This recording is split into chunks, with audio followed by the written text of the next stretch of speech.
සර්ණයි සියලු දෙනාටම ප ဋ ාණ ධර්ම සභාව මගින් පවත්වන අභිධර්ම පන්තිය විභංග ප්‍රකරණය අපි මේ ධර්ම සභාවට පැමිණි ඔබ සියලු දෙනාම ගෞරවයෙන් පිළිගන්නවා. අපි ධර්ම සාකච්ඡාව පටන් ගන්න ප්‍රථම තෙරුවන් නමස්කාර කරලා පටන් ගනිමු. නමෝ තස්ස භගවතු අරහතෝ සම්මා සම්බුද්දස්ස නමෝ තස්ස භගවතු අරහතෝ සම්මා සම්බුද්දස්ස නමෝ තස්ස භගවතු අරහතෝ සම්මා සම්බුද්දස්ස බුද්ධං සරණං ගච්ඡාමි ධම්මං සරණං ගච්ඡාමි සංඝං සරණං ගච්ඡාමි ဒုတိယံ පි බුද්ධං සරණං ගච්ඡාමි ဒုတိယံ පි ධම්මං සරණං ගච්ඡාමි ဒုတိယံ පි සංඝං සරණං ගච්ඡාමි တတိယံ පි බුද්ධං සරණං ගච්ඡාමි တတိယံ පි ධම්මං සරණං ගච්ඡාමි တတိယံ පි සංඝං සරණං ගච්ඡාමි පාණාතිපාතා වේරමණී සික්ඛාපදං සමාදියාමි අදින්නාදානා වේරමණී සික්ඛාපදං සමාදියාමි කාමේසු මිච්ඡාචාරා වේරමණී සික්ඛාපදං සමාදියාමි මුසාවාදා වේරමණී සික්ඛාපදං සමාදියාමි සුරාමේරේ මච්ඡපමාදට්ඨානා වේරමණී සික්ඛාපදං සමාදියාමි සාදු සාදු සාදු. අභිධර්ම පිටකයේ දෙවෙනි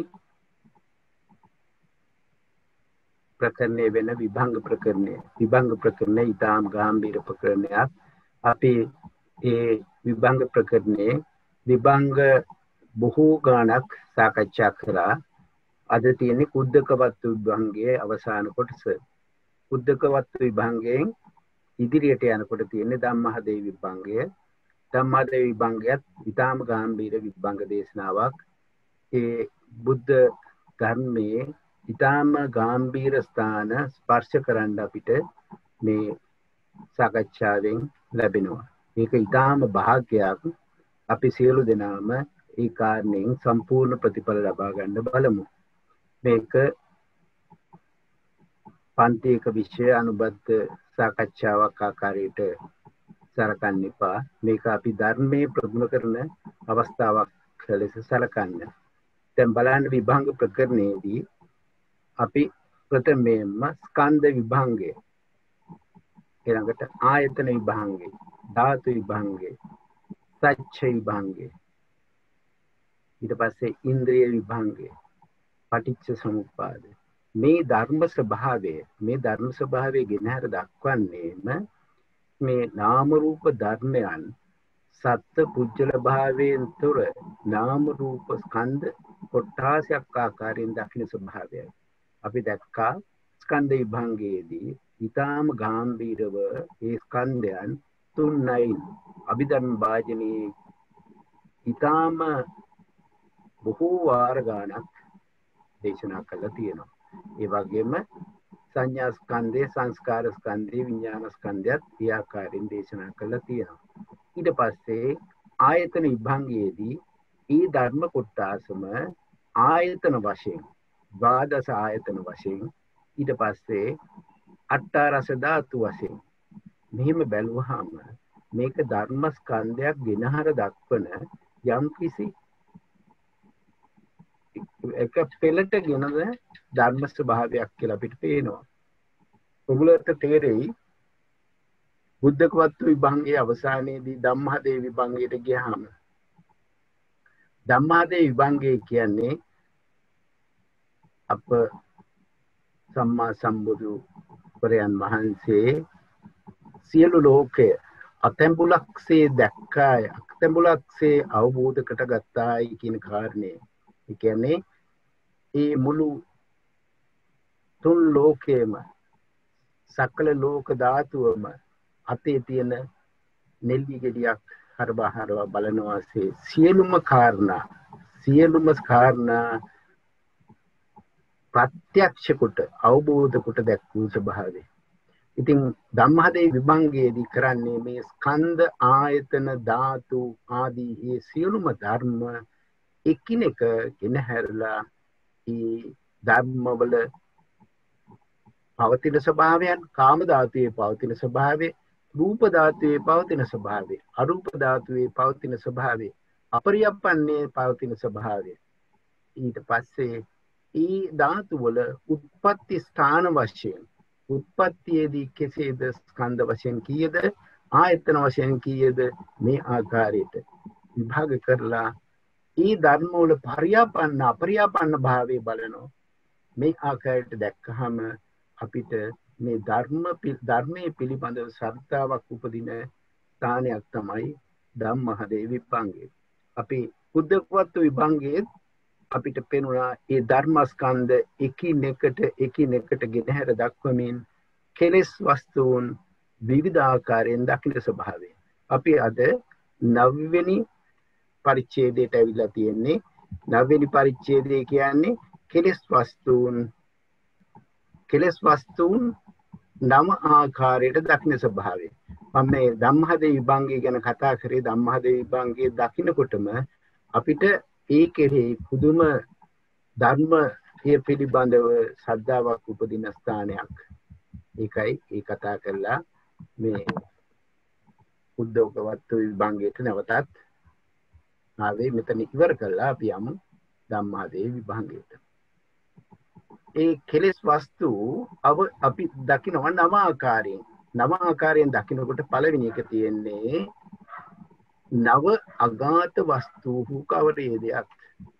9 ආකාරයේ ප්‍රථම අංකයේ තියෙන්නේ ඒ විදිහට නව අගාත වස්තු මට අනර්ථයක් කලේය, අඝාතයක් උපදී. ඒ ද්වේෂයක් පටිගයක් උපදිනවා. මට අනර්ථයක් කලේය, මට අනර්ථයක් කරේයයි අඝාතයක් උපදී. ඒ කියන්නේ අතීත වශයෙන්, වර්තමාන වශයෙන්, අනාගත වශයෙන් මට අනර්ථයක් කලේය, කරයි, කරනු ඇතයි කියන අදහස. ඊට පස්සේ කියනවා මාගේ ප්‍රියමනාපයට අනර්ථයක් කලේය, කෙරෙයි, කරන්නේය කියලා තව සැරයක් ප්‍රියමනාපයට 3 ආකාරයෙන් එනවා. ඊට පස්සේ මාගේ අප්‍රිය අනාපයට අර්ථයක් කලේය, යට හොඳක් කරායි කියන එක වර්තමාන, අනාගත, අතීත ආකාරයෙන් මේ විදිහට තමයි නව අගාත වස්තු අපිට ද්වේෂයේ උපදින ස්ථාන 9ක් විදිහට දේශනා කරලා තියෙන්නේ.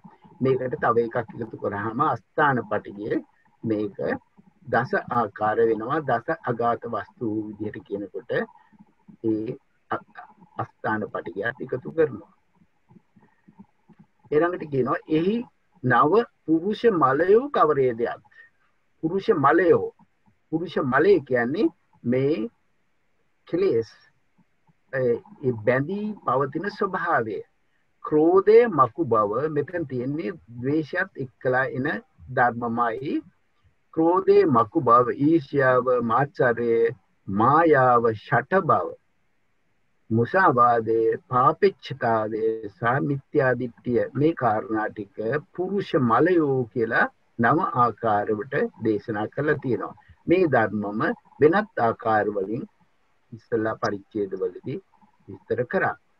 ඊළඟට 9 විද මානයෝ 9ක් දේශනා කරලා තියෙනවා. මම ශ්‍රේෂ්ඨයයි, මම ශ්‍රේෂ්ඨයට ශ්‍රේෂ්ඨයයි මානය, ශ්‍රේෂ්ඨයට සමානයයි, ශ්‍රේෂ්ඨයට හීනයයි. මේ විදිහට කියලා මම සමානයට ශ්‍රේෂ්ඨයයි, මම සමානයට සමානයයි, සමානයට හීනයයි කියලා 3 ආකාර. ඊළඟට මම හීනයට ශ්‍රේෂ්ඨයයි, මම හීනයට සමානයයි, හීනයට හීනයයි. ඔන්න 9 විද මානයෝ. අපි පළවෙනි අංකයට මේ මානයෝ විස්තර කරන තැන තිබුණ ක්‍රමය 9 ආකාරයට ගෙනහැරලා දක්වන ස්වභාවය. ඊළඟට මේ 1009 මේකේ තියෙන්නේ එහි 9 තෘෂ්ණා මූලක ධර්මයෝ කවරේය. තෘෂ්ණා උපදින ධර්ම ස්වභාවය, තෘෂ්ණාව මූලක වන ස්වභාවය. මේකත් ඊටාම අලංකාර විදිහට දේශනා කරලා තියෙනවා. මේ තෘෂ්ණා මූලක ස්වභාවයේදී බලන්න මෙතන තෘෂ්ණාව නිසා රූපාදී අරමුණු සෙවීම ඔන්න පළවෙනි කාරණේ. ඊළඟට පරිේශණය. මේ සෙවීම නිසා පරිේශණය නිසා ලාභය. තෘෂ්ණාව නිසා සෙවීමය. ඊළඟට පරිේශණය නිසා ලාභය නිසා තෘෂ්ණා දිට්ඨි විනිශ්චය. ඊළඟට විනිශ්චය නිසා චන්දරාගය. මේ තෘෂ්ණාවේ ඒක ගැඹුරට බහින ක්‍රමය. ඊළඟට විනිශ්චය නිසා චන්දරාගය නිසා මමය මගේ යන අධ්‍යවසනය. ඒ කියන්නේ මමය මගේ කියලා තදින් ගන්න ස්වභාවය. අධ්‍යවසානයේ නිසා තෘෂ්ණා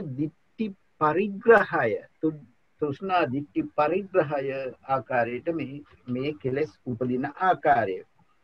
ඊළඟට එතන කවුරු කිව්වද අයිති කර ගැනීම පරිග්‍රහය අයිති කර ගැනීම. ඊළඟට පරිග්‍රහය නිසා මාර්චරය තමාට දැඩි මච්චරිය ස්වභාවයක් වෙනවා. තමාගේ කියන අදහස නිසා මාච්චරය උපදිනවා. මාච්චරය නිසා ආරක්ෂාව කරන්න ඕන. දැන් මේවා වෙන කෙනෙකුට අයත් වෙයි කියලා තියෙන බය නිසා ආරක්ෂාව නිසා දඬු ගැනීම. දැන් මෙයා ආරක්ෂා කරන්න දැන් කාලේ නම් කැමරා දානවා. ඒ කාලේ දඬු ගැනීම. ඊළඟට අවිගැනීම නිසා කලහය එනවා, විග්‍රහය එනවා, විවාදය එනවා, තෝ යන බසය. ඊළඟට පේසුන්නේ මුසාවාදය යන මොහු නොයෙක් ලාමක අකුසල ධර්මයෝ යන මොහු නව තෘෂ්ණා මූලක ධර්මයෝ. ඔන්න තෘෂ්ණා මූලක ධර්මයෝ එකතු කරලා තියෙන ක්‍රමය. ඒකෙදී අපි නැවතත් කිව්වොත් සෙවීම, ඒක නිසා පරිේශණය නිසා විනිශ්චය නිසා චන්දරාගය නිසා අධ්‍යාසය නිසා පරිග්‍රහය නිසා මාත්සරය නිසා ආරක්ෂාව නිසා දඬු ගැනීම. ඔන්න ඔය කාරණා ටික උපදින ආකාරය. ඊට පස්සේ 2010 දී පෙන්නනවා මෙහි නව ඉංජිතයෝ කවරේදයක්. මේ ඉංජිතයෝ ප්‍රපංචිතයෝ මාංජිතයෝ කියලා මේ ධර්ම ස්වභාවයක් පෙන්눔 කරනවා. මේක මානය, දිට්ඨිය, තෘෂ්ණාව කියන කෙලෙස් ධර්ම තුනේ එකතුවකින් සිද්ධ වෙන ස්වභාවයක්. හැබැයි ඉංජිතයෝ කියනකොට ඉංජිතයෝ කියන්නේ මානයේ සැලවීම. මමයයි ගන්නා ස්වභාවයේ වෙනසක් ඇති වෙනකොට ස්වභාවය. වෙමි යන තෙල ඉංජිතයක. වෙමි කියන්නේ තමා මෙසේය කියලා තමා තුළින්ම තමාව ස්ථාපිත කරන ස්වභාවය. වෙමි යන තෙල ඉංජිතයක. මම වෙමි තෙල ඉංජිතයක. ඊට පස්සේ මම වෙමි කියලා යම්කිසි ස්වභාවයකට පත්තිත කරනවා තමාව. ඊළඟට මේ මම වෙමි කියලා තෙල ඉංජිතයක. ඊළඟට වන්නෙමි තෙල ඉංජිතයක. රූපී වන්නෙමි තෙල ඉංජිතයක. අරූපී වන්නෙමි තෙල ඉංජිතයක. සංඥා වන්නෙමි තෙල ඉංජිතයක. අසඤ්ඤ වන්නෙමි තෙල ඉංජිතයක. නේව සංඥා නස්සඤ්ඤා වන්නෙමි තෙල ඉංජිතයක. මොහු නව ඉංජිතයෝ. ඉංජිත කියන එක අර්ථ කරලා තියෙනවා මානේ සැලවීම. මේක අට කතාවේ කියන්නේ මානේ වෙනස් වීමේ ස්වභාවය. මානේ පැවැත්මේ ස්වභාවය. මානේ කියන්නේ අස්මිමානය, තමායි කියන ස්වභාවය. එතකොට මේ කාරණේ යට තමයි අපි විස්තර කරන්න යන්නේ මේ තෘෂ්ණා විචරිත ස්වභාවය. මෙන්න මේ කාරණා මත දැන් බලන්න ඊළඟ එකේ තියෙන්නේ එහි නව මාංජිතයෝ කවරේද? දැන් ඉංජිතයෝ ගැන කතා කරා. මෙතන මාංජිතයෝ කියන්නේ මඤ්ඤා ඇති කරන ස්වභාවය. මානේ, දිට්ඨිය, ලෝභය සමග ඇති සිතිවිලි ස්වභාවය. මඤ්ඤනා මේ මඤ්ඤනා ස්වභාවය ගැන ඊටාම ගැඹීර දේශනාවක් තියෙනවා මජ්ක්‍ධිම නිකායේ මූල පණ්ණාසකේ පළවෙනි සූත්‍රයේ මූල පරියාය සූත්‍රය. ඒක 24 ආකාර ධර්මයෝ විග්‍රහ කරනවා තෘෂ්ණා දිට්ඨි මාන ස්වභාවයෙන් පුතඥන භූමියේ සේක භූමියේ අසේක භූමියේ සහ සාස්ෘන් වහන්සේ ආකාරයට ඉතාම ගාම්භීර දේශනාවක් කරනවා ඒකේ කොටස් ඒකේ කාරණා වශයෙන් වෙන්න පුළුවන් මේ විදිහට දේශනා කරලා ඇත්තේ. එහි නව මංජිතයෝ කවරේදයක් නව ඉංජිතයෝ නව ප්‍රපංචිතයෝ නව සංගතයෝ කවරේදයක්. දැන් මෙතන වචන දෙක තුනක් තියෙනවා මංජිතයෝ ඊළඟට ඉංජිතයෝ නව ප්‍රපංචිතයෝ මේ සිතේ ඇතිවෙන සිතුවිලි ස්වභාවයන් තුනක්. එතකොට තෘෂ්ණා දිට්ඨි මාන කියන ඒ කෙලෙස් ධර්ම බලවත් කෙලෙස් ධර්ම තුන සංඛ්‍යාතව එන ඒ ධර්ම ස්වභාවය. නව සංකතයෝ කවරේදයක් විස්තර කරනවා වෙමි තෙල සංකතේක වෙමි තෙල සංකත කියන්නේ වෙනස් වෙන ස්වභාවයෙන් යුක්ත කියන එක. මම වෙමි තෙල සංකතේක. දැන් වෙමි කියලා තමා වෙනත් දෙයක් ගැන සම්බන්ධ නොකර ඇති වෙන සිතුවිලි ස්වභාවය මම වෙමි කියලා යම් කිසි දෙයක් ප්‍රක්ෂේපණය කළා ඇති වෙන සිතුවිලි ස්වභාවය මේ මම වෙමි තෙල සංකතේක වන්නෙමි තෙල සංකතේක රූපී වන්නෙමි තෙල සංකතේක අරූපී වන්නෙමි තෙල සංකතේක සංඥා වන්නෙමි තෙල සංකතේක අසඤ්ඤ වන්නෙමි තෙල සංකතේක නේව සංඥා න සංඥා වන්නෙමි තෙල සංකතේ මොහු නව සංකතයෝය. මෙන්න මේ විදිහට තමයි මේ කාරණය දේශනා කරලා තියෙන්නේ. ඒ සංකත ස්වභාවය අපි මේ කාරණා දෙක කතා කරන්න අපි නැවත ප්‍රශ්නයක් තියෙනවා නම් කතා කරමු. මේ දෙක අපි බලමු තෘෂ්ණා විචරිතය වලින් අපි කොහොමද මේ කාරණා දකින්නේ කියලා. තෘෂ්ණා විචරිතය කියලා මේකේ අන්තිම පාඩම තියෙනවා. ඒකෙන් ගන්න පුළුවන් මේ දකින්න ස්වභාවය එතනින්. ඊට පස්සේ දසක එකේදී කියනවා එහි දස ක්ලේශ වස්තු කවරේදයක්? ලෝභය, ද්වේෂය, මෝහය, මානය, ditthිය, විචිකිච්ඡාව,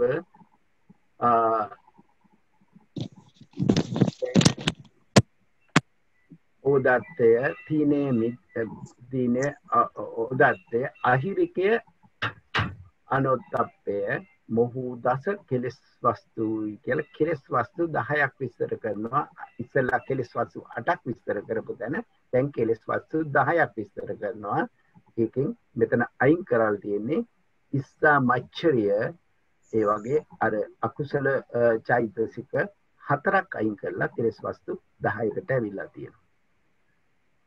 ඊළඟට දැන් මෙතන දස අගාත වස්තු අර නවාගාත වස්තු එකට දැන් දස වෙලා තියෙනවා. ඒ කියන්නේ අස්ථාන පටිගේ එකතු කළා. මේ තියෙන යලි අස්ථානයේ හෝ අගාතයක් උපදී ඒක තියෙනවා අස්ථාන පටිගේ.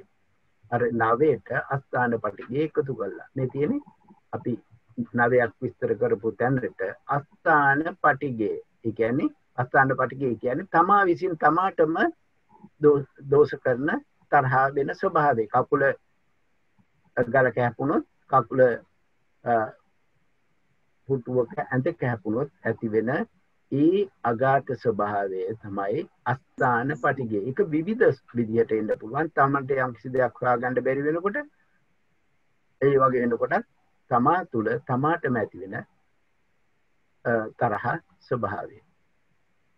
ඊළඟට කියනවා දස අකුසල කර්මපතයෝ. අපි මේක දන්නවා ප්‍රාණවදය, අදත්ත දානේ, කාමමිත්‍යාචාරය, මුසාවාදේ, පිසුනා වාචය, පරුසා වාචය, සම්ප්‍රප්පලාප, අවිද්‍යාව, ව්‍යාපාද, මිත්‍යාදිට්ඨි. මේ දස අකුසලය කර්මපත වෙන ආකාරය. ඊළඟට දස සංයෝජන. දස සංයෝජනෝ කාමරාග සංයෝගයේ පටිඝ ඒ විදිහට ඒ සියල්ලම මෙතන අභිධර්ම භාජනීය ආකාරයේ තමයි සංයෝජන ගෙනලා තියෙන්නේ.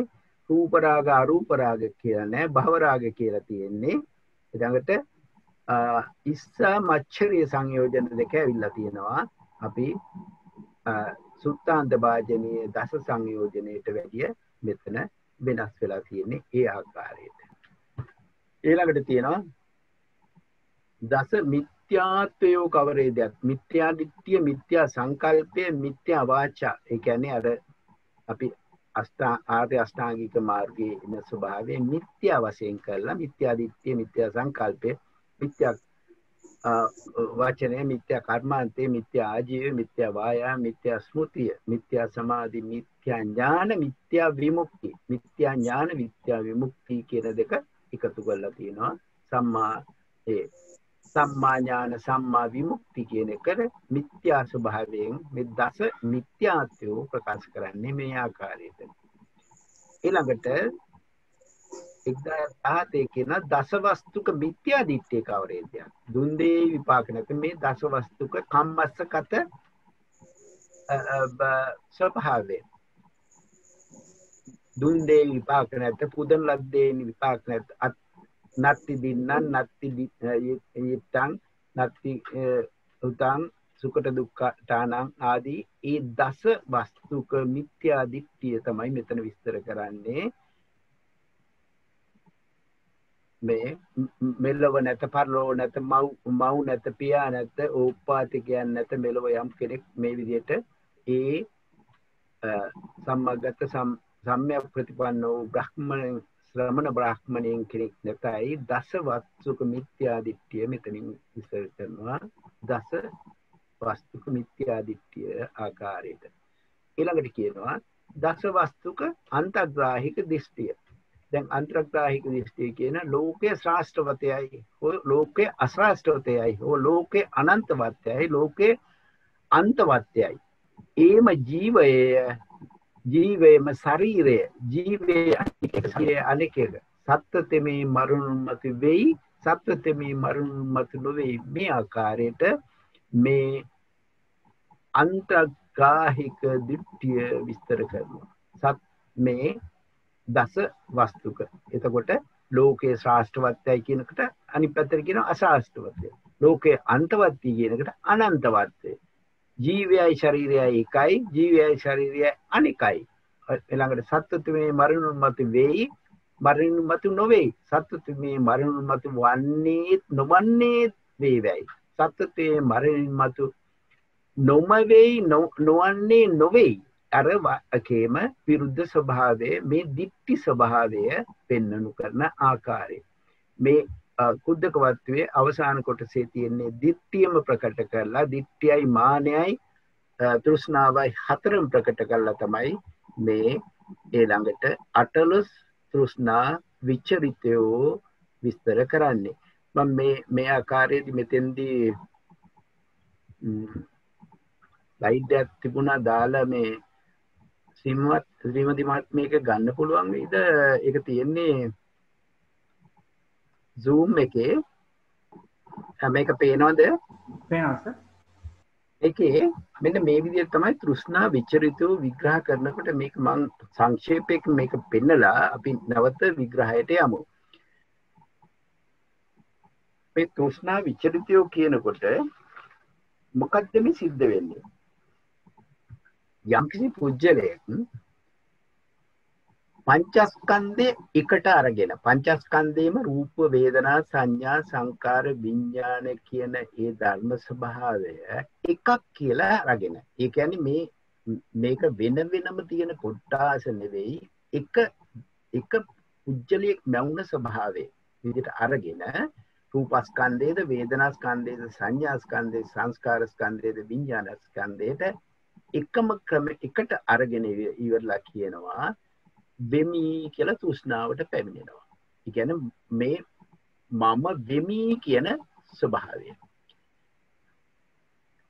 ඒ හතර ඒ පහම එකට අරගෙන වෙමි කියලා මානෙට පැමිණෙනවා. වෙමි කියලා දිට්ඨියට පැමිණෙනවා. මේ හිතේ ඇති වෙන සිතවිලි ස්වභාවය. මේ ප්‍රපංචිතව ඇති කල්හි මේ ප්‍රපංචිතව හිතේ මැවෙන සිතවිලි ස්වභාවය. මේ ස්වභාවයේ තියෙන පුජ්‍යලයට දැන් මේ අර පහ පංචස්කන්ධේ එකට අරගෙන තමා තුළින් තමාම ස්ථාපිත කරපු ආකාරය. දැන් මේ ප්‍රකාර වෙමි කියලා තව සිතක් ඇති වෙනවා.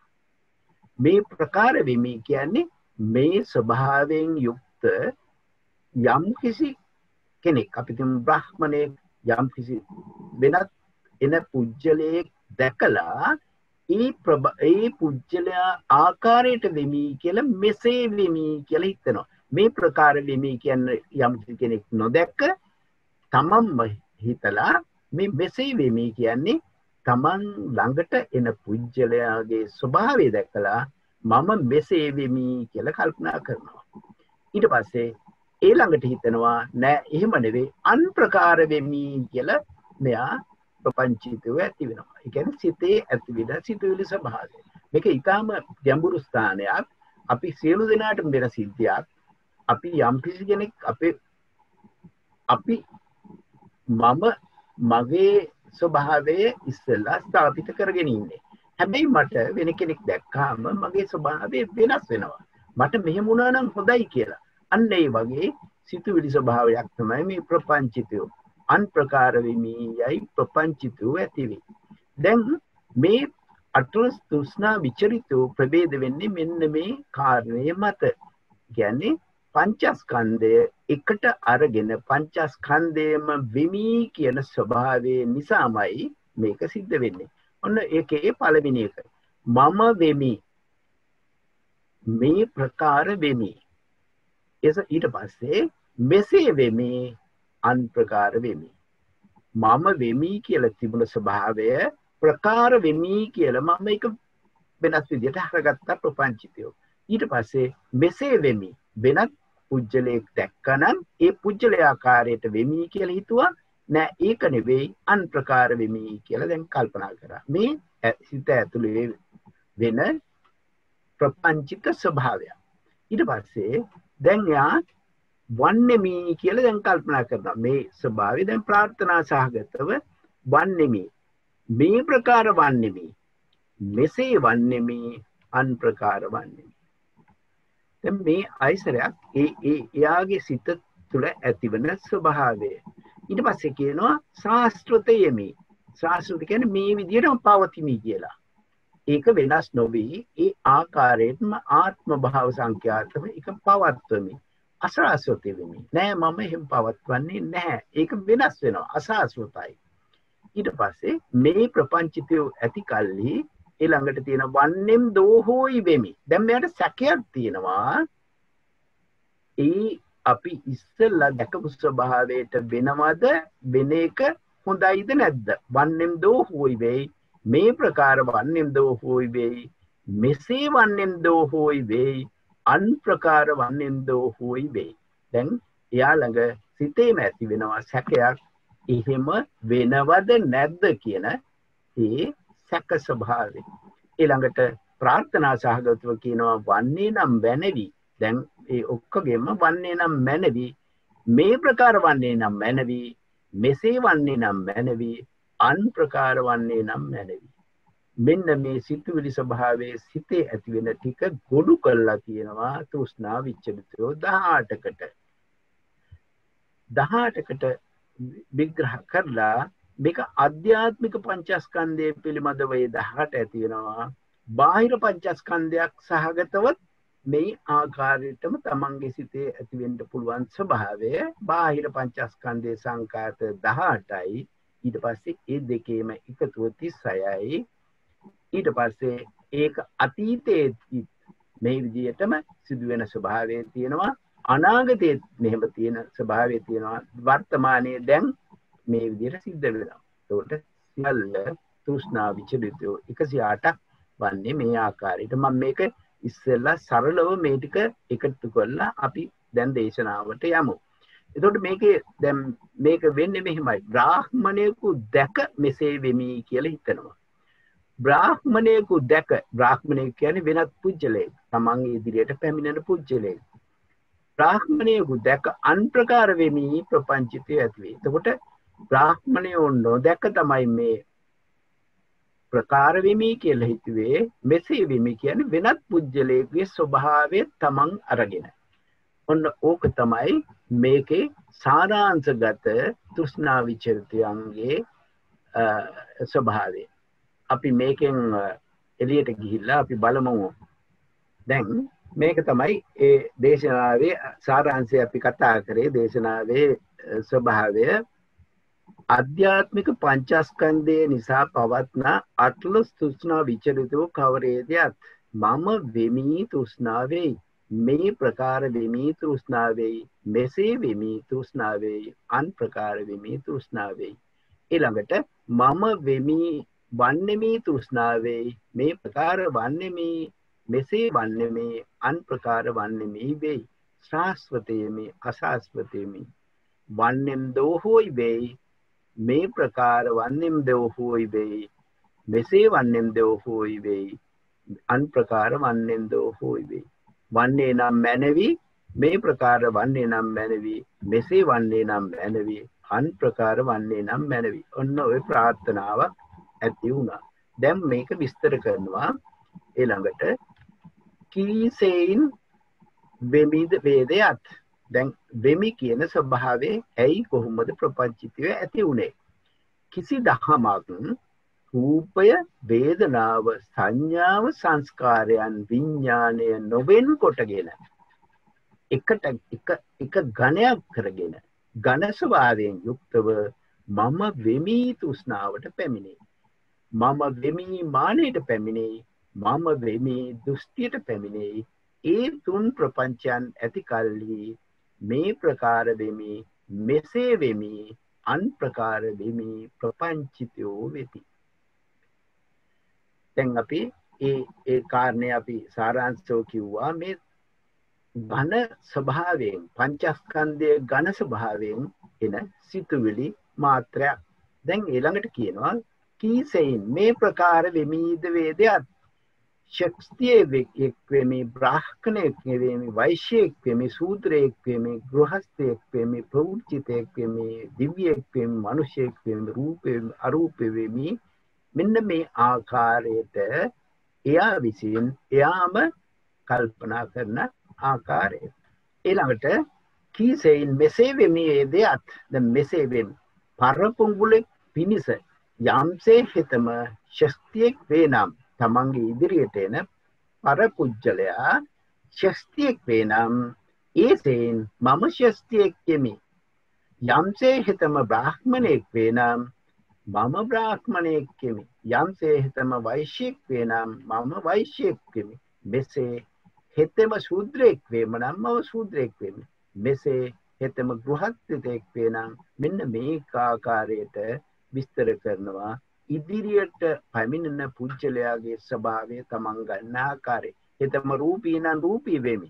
හිතම අරූපී නම් අරූපී වෙමි. අසඤ්ඤී නම් අසඤ්ඤ වෙමි. නේව සංඥා නම් නේව සංඥා වෙමි කියලා තමන්ගේ සිතේ ඇති වෙන ප්‍රපංච ස්වභාවය. ඊළඟට කියනවා කීසෙයින් අන් ප්‍රකාර වෙමි වේදයත් පරපුඟුල පිනිස යම්සේ හිතම ශස්තියෙක් වේනම් මම ශස්තියෙක් නොවෙමි අන් ප්‍රකාර එයාට කැමති නැහැ ශස්තිය වීම අන් ශස්තියෙක් නොවෙමි හිතම බ්‍රාහ්මණයෙක් නම් බ්‍රාහ්මණයෙක් නොවෙමි ශූද්‍රයෙක් නම් ශූද්‍රයෙක් නොවෙමි මේ විදිහට රූපී නම් රූපයෙක් නොවෙමි අසඤ්ඤී නම් අසඤ්ඤී නොවෙමි නේව සංඥා නම් නේව සංඥා නොවෙමි කියලා චිත්ත ස්වභාවයක් ඇති වෙනවා කීසෙයින් වන්නෙමි වේදයක් කිසි දාමක් රූපක් වේදනාවක් විඤ්ඤාණ වෙන් නොකටගෙන වන්නෙමි තෘෂ්ණාවට පැමිණේ මෙන්න මේ ආකාරයට ඊළඟට අන් ප්‍රකාරයෙන් වන්නේ නම් ප්‍රපංචිතෝ වේ මෙන්න මේ ආකාරයට දීර්ඝව විස්තර කරනවා මේ ප්‍රපංචිත ස්වභාවය මේක හරි අමාරුයි තේරුම් ගන්න මේ සිතේ ඇති වෙන සිතුවිලි ස්වභාවය දාලා තියෙන ක්‍රමය කානික ජයන්ත මහත්මයා යම් කිසි දෙයක් කතා කරන්නද මේ කාරණේ අවශ්‍ය මෙතනදී අර අපිට අර අතින් ලියපු කොටසේ පැහැදිලි කරලා දුන්නා තණ්හා දික්ඛමාන කියන ඒ ආකාරයෙන් තමයි මේ ඒක ගන්න කියලා. එතකොට අර තණ්හා විචරිත වෙනකොට එතනදී තණ්හා විතරද අපි වෙනම ගන්න අර දික්ඛමාන කියන දෙකත් එක්කම එකට ගන්නවද කියන එක පොඩ්ඩක් විස්තර කරන්නත්. දැන් මේක මාතෘකාව හැටියට කියන්නේ තණ්හා විචරිත කියලා. තෘෂ්ණා විතරක් නෙවෙයි තෘෂ්ණා විචරිතය කිව්වට තෘෂ්ණාවයි මානයයි එකට නොවේදෙන ස්වභාවයක් අපි දකිනවා. තෘෂ්ණාව මානයයි දිට්ඨියයි. හැබැයි මේ තුනේ සංකල්පයක්, මේ සංකල්ප ස්වභාවය තියෙන්නේ ඝන වශයෙන් ගන්න පංචස්කන්ධයේ. මේ අපි මේ පංචස්කන්ධේ එකට ගන්න ස්වභාවයෙන්මයි මේ සිතුවිලි ස්වභාවය එන්නේ. ඇත්තටම මේ තෘෂ්ණා විචරිතය කොහොමද මේක සිද්ධ වෙන්නේ, කොතෙන්දද මේක සිද්ධ වෙන්නේ කියලා අහුවොත් ඒ ප්‍රශ්නේ හරිම ගැඹීරයි. කොහොමද මේක ඇති වෙන්නේ? ප්‍රපංචිත ස්වභාවය. කැමතිද අපි මූලපරයය සූත්‍රයේ ගිහිල්ලා එන්න?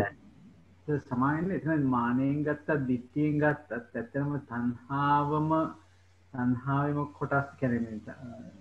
අපි ලෝභ සහගතවමනේ මේ මානෙන් ගන්න දිට්ඨියෙන් ගන්න. ඔව්. ලෝභය මූලික කරගෙන සාධාරණයි නේද? ඔව්. ලෝභය මූලික කරගෙන මානය හා දිට්ඨිය. මේ විදිහට තමයි අපිට ගන්න වෙන්නේ. මේක මූලපරයය සූත්‍රයේ මේ කාරණය ඉතා ගැඹීරව පෙන්නනවා. එතන තියෙන්නේ මඤ්ඤණා ස්වභාවයක්. මඤ්ඤණා ස්වභාවයක් මූලපරයය සූත්‍රයට පොඩ්ඩක් ගිහිල්ලා එමුද? ඊට කලින් චූට්ටක් මට කියන්න පුළුවන්ද? මේ තෘෂ්ණා විචරිතය 18ද ඉන්නේ 108ද කියලා දැන් 18 කියලා නේද මේක කියන්නේ? ඔව් 18 තෘෂ්ණා විචරිතය 108ක් වෙන්නේ මෙහෙ විදියට. 16 ක්‍රමයට ගියාම හරි. 18ක් වෙනවා අජ්ජත්තික කය සම්බන්ධ කරගෙන, 18ක් වෙනවා බහිද්ධ කය සම්බන්ධ කරගෙන, අජ්ජත් බහිද්ධ දෙක අයගෙන 36යි. එතකොට මේ වර්තමානයේත් මේක සිද්ධ වෙනවා, ඈත අතීතයේත් මේක සිද්ධ වුණා, අනාගතයේත් මේක සිද්ධ වෙනවා. එතකොට මේ අවස්ථා තුනම ගත්තාම 108ක් වෙනවා. 108ක් වෙනවා. මේක අර අපි තෘෂ්ණා 108 කියන එක නෙවෙයි. තෘෂ්ණා 108 කියන එක තෘෂ්ණාවමයි ගන්නෙ.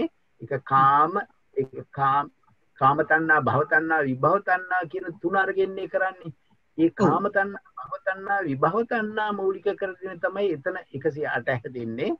එතකොට ඒ තෘෂ්ණා 108 එතන හැදෙනකොට හැදෙන්නේ කාම තණ්හා, භව තණ්හා, විභව තණ්හා අරගෙන අභ්‍යන්තර ආයතනත් බාහිර ආයතනත් සම්බන්ධ කරගෙන තමයි එතන අපිට බාහිර රූප තණ්හා, ළඟට රූප තණ්හා, ශබ්ද තණ්හා, ගන්ධ තණ්හා, රස තණ්හා, පොට්ටබ්බ තණ්හා, ධම්ම තණ්හා. ඒ හයට අර තුන කාම තණ්හා, භව තණ්හා, විභව තණ්හා කියවම 18 ආකාර එනවා.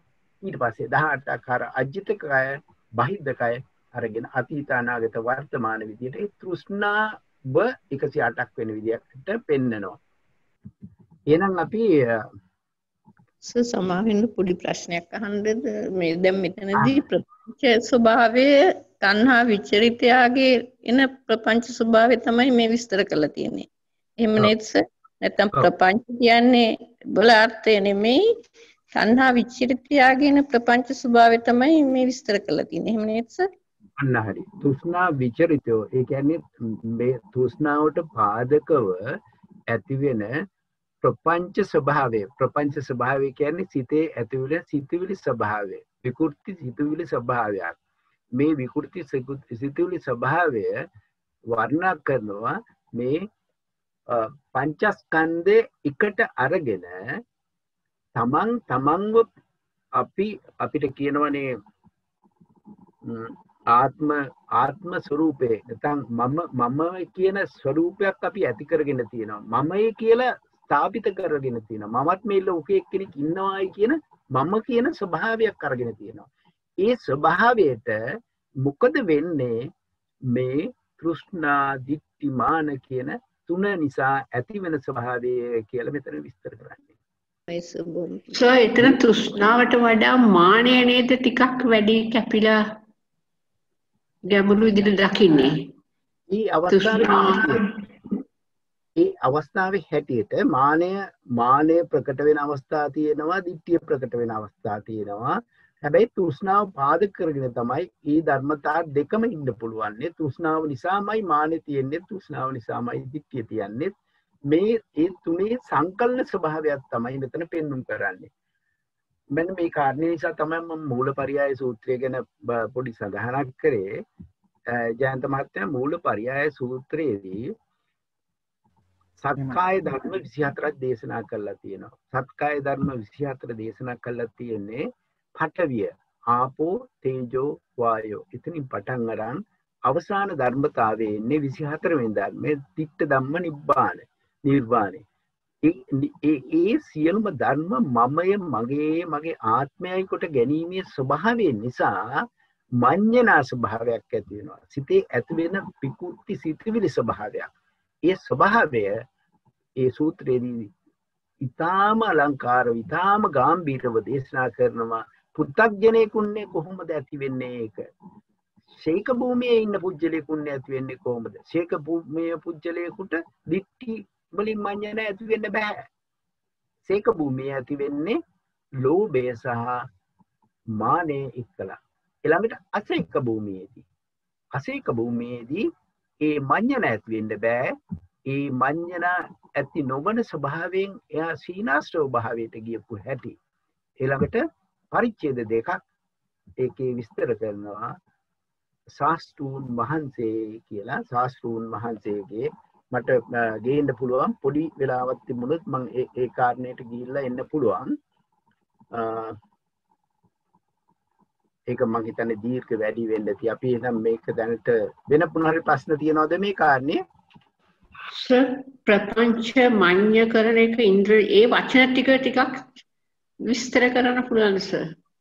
ප්‍රපංච මඤ්ඤ ප්‍රපංච කියන්නේ සිතේ ඇති වෙන සිතිලි ස්වභාවයක් ප්‍රපංචිතය. එතකොට මේ ඒක තමයි අර අපි 9 10 අපි කතා කරේ ඒ යන්නේ කාරණා ටික තමයි මේ නැවත ඇවිල්ලා තියෙන්නේ.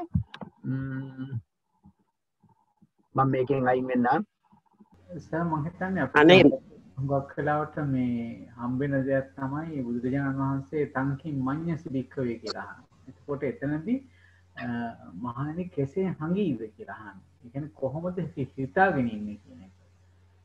ප්‍රපංච කියනකොට ඇත්තටම අර මේ තණ්හා විත්තිමාන වලින් කතා ගොතනවා වගේ අදහසක් වගේ තියෙනව නේද සර්? ඔව් දැන් කතා ගොතනවා කියන්නේ දැන් මෙතනම කාරණේ කියන්නේ ඉස්සෙල්ලාම මම ස්ථාපිත කරනවා මම මෙහෙමයි කියලා. දැන් මගේ ඒක අපි කවුරුත් කරන දෙයක් තමයි මම කියලා මේ ලෝකේ යම් කිසි පුද්ගලයෙක් ඉන්නවා මමයි කියලා. මේ මගේ ස්ථාපිත කරපු ස්ථානය මම වෙනස් කරනවා.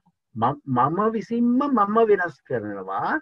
ටික කාලයකින් මේ ස්වභාවයෙන් ඉන්න මම මේ ස්වභාවයට පත් වෙනවායි කියලා. ඒක වෙන කෙනෙක් වෙන කාරණයක් දැකලා වෙන්නත් පුළුවන්, නොදැක වෙන්නත් පුළුවන්. එතකොට මෙතන විස්තර කරනවා තමන්ගේ ඉදිරියට පැමිණෙන පුජ්‍යලයාගේ ආකාරයට තමන් වෙනස් කරන හැටියට. අන්න ඒ ස්වභාවය තමයි මෙතන පෙන්눔 කරන්නේ. ඒ කාරණේ සිද්ධ වෙන්නේ තමන්ගේ තියෙන තෘෂ්ණා සහිතේ මේ පංචස්කන්ධයේ පිළිබඳව තියෙන ඇලීම් ගැලීම ස්වභාවය, පංචස්කන්ධයේ පිළිබඳව තියෙන දිට්ඨි ස්වභාවය සහ පංචස්කන්ධයේ පිළිබඳව තියෙන මාන ස්වභාවය කියන ධර්මතා තුන එකතු කළා. ඉතින් මේ කාරණේ ගැන ඊටාම හොඳ විග්‍රහයක් කරන්න තරම් මම හිතන්නේ අපිට දැනුම මදි. පොතේ තියෙන ධර්ම තමයි කියන්න පුළුවන්. මම මේකට අපි ගෙනාවොත් අපි යමු බලන්න මෙන්න මෙතන මූලපරියාය සූත්‍රයේ මම මේ පළවෙනි කොටස ගෙනාවේ. මානෙනි මේ ලෝකේ බුද්ධ ආදී ආර්යයන් නොදක්නා සුළු ආර්ය ධර්මයේ අදක්ෂ වූ ආර්ය ධර්මයේ නොඉක්මුණා වූ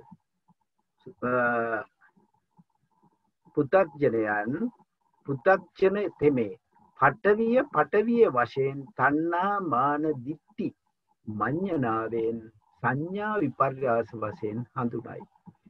පටවිය වශයෙන් හැඳින පටවිය තෘෂ්ණා මඤ්ඤණාදී වශයෙන් හඟි. මම පටවියෙහි පිහිටියෙමි. මම පටවියෙන් බැහැර පිහිටුවෙමි. පටවිය මගේ යයි හඟි. පටවිය අභිනන්දනය කරයි. කවර හේන්දයක් ඔහු පටවිය පිරිසිඳ නොදැනීම හේන් යයි කියමි.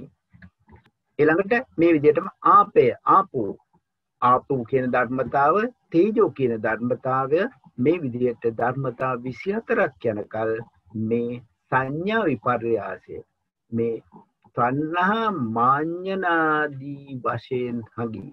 මෙන්න මේ ආකාරයෙන් තමයි එතන විස්තර කරන්නේ ඔය මඤ්ඤනා ස්වභාවය. ඒ කියන්නේ සිතේ ඇතුළත තියෙන සිතේ ව්‍යාකූල සිතුවිලි ස්වභාවය තමයි එතන විස්තර කරන්නේ. මෙන්න මේ විදිහට ඉද බික්කවේ අසුතවා පුතග්ජනෝ ආර්යයන්ං අදස්වාවි මේ විදිහට කියලා පඨවිතෝ සංඤත්වා පඨවින් මඤ්ඤති පඨවියා මඤ්ඤති පඨවිතෝ මඤ්ඤති පඨවින් මඤ්ඤති පඨවින් අභිනන්දති සංකිස්ස හේතු අපරිඤ්ඤාත තස්සාමි වදාළේ. මෙන්න මේ ආකාරයට මේක හරිම ගැඹීර දේශනාවක්. මේ දේශනාවේදී දේශනාවට අදාළ වූ ඒ භික්ෂුන් වහන්සේලා 509කට මේ සූත්‍ර දේශනාව තේරුනේ නැහැ. තේරෙන්නේ නැති ආකාරයේ ඒ තරම ගැඹීර වචනයක් තමයි එතන කියුනේ. මේ මඤ්ඤණා ස්වභාවය පෙන්වන්න කරන්න තමයි මම මේක මෙතෙන්ට ගෙනාවේ. මේක අපි බලමුද අට කතාවෙන්. මෙන්න මේමයි අට කතාවේදී විස්තර කරන්නේ දසක නිर्देशේ. තෘෂ්ණා විචරිත නිर्देशේ තෘෂ්ණා විචරිතානි යනු තෘෂ්ණා හැසිරීම තෘෂ්ණා පැවැත්ම අජ්ජත්තිකස්ස උපාදාය අනු අධ්‍යාත්මික පංචස්කන්ධය අල්වාගෙන මෙහි තෘතිය ෂෂ්ඨ වචනයකි අස්මීති හෝති මේ අධ්‍යාත්මික ස්කන්ධ පංචකයේ අල්ලාගෙන තෘෂ්ණා දිට්ඨිමාන වශයෙන් සමූහ වශයෙන් ගනිමින් වෙමි යයි සිතයි. එසේ ඇති කල්ලි යන අර්ථයයි. ඉත්තස්මි හෝති යනාදී මෙහි සමූහ වශයෙන් මම ගැනීම ඇති කල්ලි හේතුවකින් නැතුවද හේතුවකින් ඇතැයි දෙගුණ කොට ගනී. එහි හේතුවක් නැතැයි අනිත් ආකාරයට පැමිණ ස්වකීය භාවය අරමුණු කොට මෙසේ වෙමි සිතයි. ශස්ත්‍ය කෙරෙහි මේ ආකාරය මමයි මෙසේ තෘෂ්ණා මාන දිට්ඨි වශයෙන් දේයයි යන අර්ථයයි. මෙය හේතුවකින් තොර ගැනීමය. හේතුවකින් ගැනීම වනාහි සම්මත අසම්මත වශයෙන් දෙආකාරයක. එය දැක්වීමට ඒවස්මීතිච අඤ්ඤතාස්මීතිච කියන ලදී. එහි ඒවස්මීති යන මෙය සමාන වශයෙන් හේතුවක් ගැනීමය. මේ ශස්තියකි මේ බ්‍රාහ්මණයකි මෙසේ මමද අර්ථ වේ. අඤ්ඤතාස්මීති යන අසමාන වශයෙන් ගැනීමයි. මේ ශස්තියා මේ බ්‍රාහ්මණයා මම ඒන් වෙනත්ය හීනය හෝ අදියයි අර්ථ වේ. වර්තමාන වශයෙන් තණ්හා සතරේ හැසිරීමයි භවිස්සන්ති ආදී සතර වනාහි අනාගත වශයෙන් කියලා ලදී. මේවා පෙර චතුස්කේ කියන ලදීන් අර්ථය දත යුතුයි. අස්මි සාස්වත වෙමි සාතස්මි අසාස්වත වෙමි සතස්මි හෝ පාඨෙහි එහි ඇත යන වින නියත යන අදිවචනයයි. සාස්වත කියන්නේ නියත අදිවචනයයි. ගිලෙයි යනු අනිත්‍යයට අදිවචනය. මෙසේ මේ දෙක සාස්වත උච්ඡේද වශයෙන් කියන ලදී. එතකොට සාස්වත වෙමි උච්ඡේද කියන්නේ සාස්වත වෙමි අසාස්වත වෙමි කියන්නේ සාස්ත්‍ර වෙමි උච්ඡේද වෙමි කියන එක. මේ කාරණේ ඊටාම ගැඹීරයි. අපිට විභාගයට නම් මේ 18 ආකාර තෘෂ්ණා විචරිතව දැනගත්තාම හොඳටම ඇති. මේ වායේ සාස්වත උච්ඡේද වශයෙන් කියලාදී දිට්ඨිස්ස නම් දෙකකි. අස්මින් යන වන්නේය මූයේ මම වෙමි වන්නේමි මේ සතරේ සුද්ධ සීසමය ඉත්තස්මි ආදිය 3:12 මෙන්න මේ ආකාරයට ඒක විචාර කරනවා. එහි තෘෂ්ණාව හැසිරෙන නිर्देशේ මාන දිට්ඨි හැර තෘෂ්ණාව. එහි තදේ කර්තාර්ථයෙන් මේ කියන්නේ තෘෂ්ණා ශීර්ෂාර්ථයෙන්ද ප්‍රපංච 3 දක්වන ලදී. එය උද්දේශ නමේ අනුරූපයෙන් විස්තර කරන්නට මාන දිට්ටි ගන්නාලදී තෘෂ්ණාව ප්‍රපංචයක් වශයෙන් දක්වමින් එය සමග සෙසු ප්‍රපංච දැක්වීමට මෙසේ කීය. මෙසේ අධ්‍යාත්මිකයාගේ අල්ලා ගැනීමෙන් තෘෂ්ණාව හැසිරෙන හැටි බෙදා දැන් බාහිරවගෙන තෘෂ්ණාව හැසිරෙන ආකාරයේ බෙදීමට තත්ත කතමානියයි කීහ. බාහිරස්ස උපාදායන බාහිර පංචස්කන්ධයේද මෙතන තෘතීය ෂෂ්ටීය වචනයකි. මේ ආකාරයෙන් බාහිර පංචස්කන්ධයේද අරගෙන විස්තර කරන ආකාරයයි. මෙන්න මේ ආකාරයට තමයි තෘෂ්ණා විචරිතයෝ 18 ගෙනල්ලා 108 ආකාර විදිහට පෙන්වුම් කරන්නේ. ඊට පස්සේ මේකේදී තවත් එකක් යනවා බ්‍රහ්මජාල වෙය්‍යාකරණය. බ්‍රහ්මජාල වෙය්‍යාකරණයේදී 62ක් දිට්ඨීන් උගන්වනවා. එතන බ්‍රහ්මජාල වෙය්‍යාකරණය 62 තෘෂ්ණා මේ දිට්ඨීන් 62 ඇයි බ්‍රහ්මජාල වෙන්නේ? ඇයි බ්‍රහ්මජාල වෙය්‍යාකරණය කියලා නම් කරලා තියෙන්නේ? යම් කිසි අදහසක් කාට හරි කියන්න පුළුවන්ද? මේක දීඝනිකායේ බ්‍රහ්මජාල සූත්‍රයේ තමයි දේශනා කරන්නේ. ඒ දිට්ඨීන් 62 එකිනෙක වෙන වෙනම ගෙන හැර දක්වමින් ඊටාම දීර්ඝ සූත්‍රයක්. ඒ සූත්‍රය දීඝනිකායේ. එතකොට මේ සූත්‍රයේදී ඒ තෘෂ්ණා දිට්ඨීන් ප්‍රකාශ කරනවා. මේ විදිහට දිට්ඨීන් 62ක් ප්‍රකාශ කළා. මෙතන විස්තර කරනවා.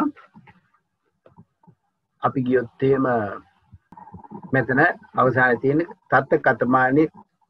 එතකොට භාග්‍යවතුන් වහන්සේ විසින් බ්‍රහ්මජාල වෙය්‍යාකරණයේ වදාළ දෙසටක් දිට්ඨිගතයෝ කවරේද? මේ දිට්ඨියම ප්‍රකට කරන ආකාරයේ සතර ශාස්ත්‍රවාදයෝ සතර දෙනයි. සතර ඒකත්‍ය ශාස්ත්‍රිකයෝය. ඒක ඊළඟට සතර අන්තානතිකයෝය. සතර අමරා වික්ෂුපයෝය. සතර අදිත්‍ය සමුප්පන්නවාදයෝ ඇතියෝය. අදිත්‍ය සම්පන්න ඇතියෝ දෙදෙනය. 16 සංඥාවාදීයෝ ඊළඟට අසංඥාවාදීයෝ 8 දෙනය. නේව සංඥා නාසංඥාවාදීයෝ 8 දෙනද. උච්ඡේදවාදීයෝ 7 දෙනද. දෘෂ්ට ධර්ම නිර්වාණවාදීයෝ 5 දෙනය. මොහු භාග්‍යවතුන් වහන්සේ විසින් බ්‍රහ්මජාල වෙය්‍යාකරණේ වදාළසේක. ඇයි බ්‍රහ්මජාලයක් වෙන්නේ? මෙතන යම්කිසි පුජ්‍යලයකට එක දිට්ඨියක් පමණක් නෙවෙයි. දැන් ශාස්ත්‍ර දෘෂ්ටියේ තියෙන එක්කෙනා උච්චේ දෘෂ්ටියේ තියෙන්න බෑ. හැබැයි අනික් දිට්ඨීන් මිශ්‍ර වෙන ස්වභාවයක් තියෙනවා. එතකොට මිශ්‍ර වෙන ස්වභාවයක් තියෙනකොට ඒක යම්කිසි දිට්ඨියකින් 120ක් තියෙනවා නම් අනිත් දිට්ඨියකින් 140ක් තියෙනවා නම් අනික් එකෙන් 130ක් තියෙනවා නම් මේ දිට්ඨිවල විවිධ ස්වභාවයන් තියෙනවා. මෙයා මේ දිට්ඨි සහගත පුච්චලේ කියලා සර්ව සම්පූර්ණයෙන්ම අයින් කරන්න බෑ. එයාට අනිත් දිට්ඨි සහගත ප්‍රභාවයක් තියෙන්න පුළුවන්. එතකොට මේ බ්‍රහ්මජාල වෙය්‍යාකරණයේ තියෙන්නේ මේක ජාලයක් කරලා තියෙනවා. දිට්ඨි මිශ්‍රණයක් කරලා තියෙනවා. යම්කිසි පුජ්‍යලයකට ඒ එක දිට්ඨියකින් කොටසකුයි අනිත් දිට්ඨියකුයි තව කොටසකුයි තියෙන්න පුළුවන්.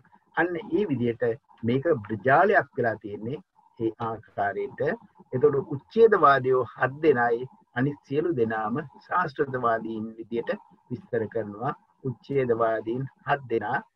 එතකොට 55 දෙනෙක්ම ශාස්ත්‍රවාදීන් කොටසට වැටෙනවා. මේ කාරණයක් ඊටාම ගැඹීරයි. මේ එකිනෙක බලන්න නම් මේක යන්න ඕන දීඝනිකායේ බ්‍රහ්මජාල වෙය්‍යාකරණේ කියවන්න ඕන. ඒකත් ඊටාම බොහෝ බණවර ගානක් තියෙන සූත්‍ර ධර්ම දේශනාවක්. මේක තමයි කුද්දකවත් විභංගයේ ඉදිරිපත් කරන ධර්ම ස්වභාවය. ඊටාම සූක්ෂම කෙලෙස් වල ඉඳන් මානය මදේ ඉඳන් ඊටාම ගැඹුරු කෙලෙස් ස්වභාවයන් පෙන්වු කරලා තියෙනවා. සමාවෙන්දස දලක් වශයෙන් අනාරි දලක් වශයෙන් තියෙන හින්දා තමයි ඒක බ්‍රහ්මජාලයක් විදිහට කියන්නේ. එතකොට යම් දලක් කියන්නේ ඊ අවස්ථාව ඊ පුජ්‍යලයාගේ ඒ තියෙන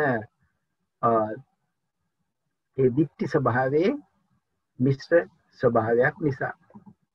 මේක ගැඹුරින් දැනගන්න නම් ඒ දීඝනිකායේ සූත්‍රය කියවන්න ඕන. සූත්‍රය කියවලා ඒක තේරුම් ගන්න පුළුවන්. ජයන්ත මහත්මයා මේ කාර්යය පිළිබඳ වෙනත් කතා කරන්න දෙයක් තියෙනවද වෙන මහත්මයෙකුට? මට නෑ කියලා මම හිතන්නේ. ඉතින් අපිට ගැඹුරු තැනක් අපි මේ කතා කරන්නේ කියන එක තමයි තේරෙන්නේ සර්. ඔබතුමා හරි ඇත්තටම මේක ඉතාම ගැඹුරු තැනක්. මේක නැවත නැවත කියවුවොත් අලුතෙන් කියවනකොට අලුතෙන් දෙයක් ඉගෙන ගන්න පුළුවන්. කියවුවා කියලා සියල්ලම ඉගෙන ගන්නත් බෑ. මේ කෙලෙස් ධර්ම 1500ක් වෙන එකත් මේකෙන්ම පෙන්눔 කරන්න පුළුවන්. කෙලෙස් ධර්ම 1500ක් විදිහට මේක විග්‍රහ කරන්නේ. මේක ඇත්තන විභාගයට එහෙම පළවෙනි ඒකක කෙලෙස් 73ක් තියෙනවා. එතකොට දෙක වශයෙන් කෙලෙස් 36ක් තියෙනවා. ඒ කියන්නේ 18 නම්බර 18ක් 18 වැඩි ගියන් දෙක 36යි. ඊළඟට ත්‍රික වශයෙන් කෙලෙස් 35ක් පෙන්නලා තියෙනවා. එතකොට 1105යි. ඊළඟට චතුස්ක වශයෙන් 56යි. ඊළඟට පංචක වශයෙන් 75යි. ෂට්ක වශයෙන් 84යි. සප්තක වශයෙන් 49යි. අෂ්ටක වශයෙන් 64යි. නවක වශයෙන් 81යි. දශක වශයෙන් 70යි. ඔක්කොම එකතු කරාම මේ බ්‍රහ්මජාලයේ දිට්ටි 62කට එකතු කරොත් එනවා 755. 755 අජ්ජත්තික කෙලෙස් බාහිර කෙලෙස් ආකාරයට ගත්තහම 1510ක් වෙනවා. ඒ 1510 තමයි 1500 කියලා කෙලෙස් ගොනු කළා අතිපූජනීය රේණුකාණී චන්දිවිමල හාමුදුරුවෝ ග්‍රන්ථයක් ප්‍රකාශ කළා තියෙනවා. මේ එකක් සර් ඒකයි හැබැයි නැතු ගියා. හරි. ඇහෙනවද දැන්? ඇහෙනවද? අපිට නම් ඇහෙනවා සර්. හරි. එතකොට මේ කෙලෙස් 1500 හදලා තියෙන්නේ මෙන්න මේ ආකාරයට මේ එකතුවක් ආකාරයට තමයි. එතකොට කෙලෙස් 755ක් වෙනවා අධ්‍යාත්මික වශයෙන්. බාහිර වශයෙන් 755යි 1510ක් වෙනවා.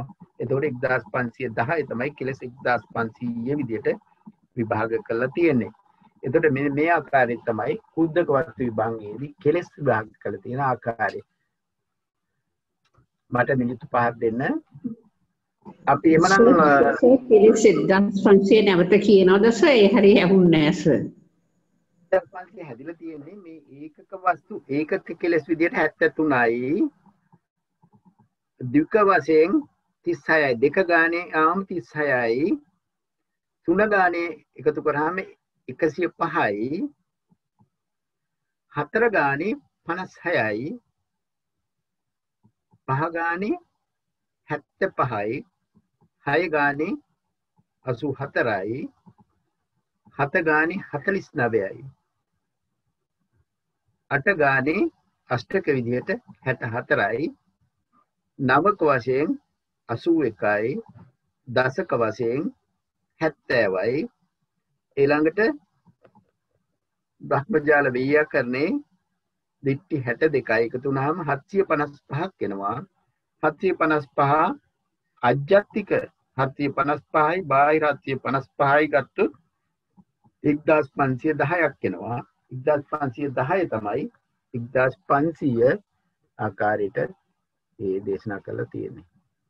සර් මේ විභංග අට කතාවෙන් අරගෙන කියනකොට මේ අර අඤ්ඤතාස්මීතිච කියලා කිව්ව නේද? ඒක මට ඕනේ ඉන්ද්‍රියවල අඤ්ඤතඤ්ඤස්සාමීති ඉන්ද්‍රියත් එක්ක සම්බන්ධයක් තියනවද? අඤ්ඤතා ඊවස්මීතිච අඤ්ඤාතාස්මීතිච කියලාදී මෙය සමාන වශයෙන් හේතු ගැනීම වශයෙන් ඒක එකට සමාන වෙන්න බෑ.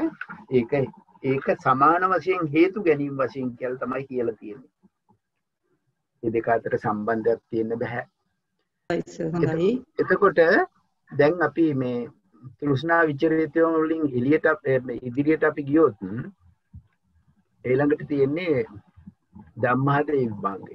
මේ ධම්මාදේ විභංගය ගැන තමයි අපි ඉස්සෙල්ලත් කතා කරේ. බුදුරජාණන් වහන්සේගේ අනේක ධාතු නානා ධාතු ස්වභාවය දන්නා ස්වභාවයම තමයි මෙතන පැහැදිලි කරන්නේ. මෙතන බලන්න එකේ විභාග කරලා තියෙන ක්‍රමය.